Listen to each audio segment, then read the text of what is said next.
Welcome back to Gear Up Windows YouTube channel. In this video, we will guide you on how to check processor cache memory size in Windows 11. For this, I will use three methods and you can use either.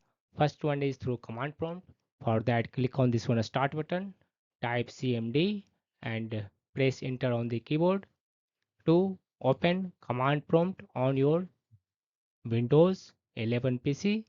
In command prompt window, all you need to type this one command that you can find in this video description. Just copy and paste this one command and then press enter on the keyboard.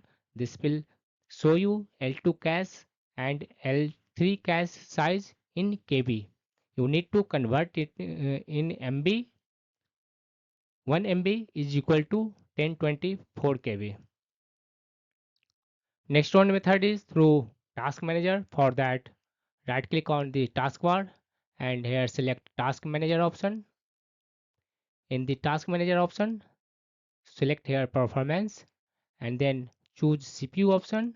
At the bottom of the screen, you can see L1, L2 as well as L3 cache on your Windows 11. Last one method is if you don't prefer these one options, you can use a freeware tool that is known as CPU-Z. After installing it on your PC, open it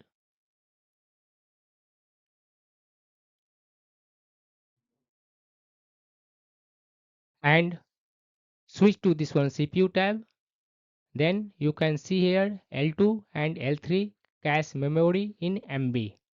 That's all about this video. If you are new to our channel Gear Up Windows, kindly subscribe it. And if you love this video, press thumbs up.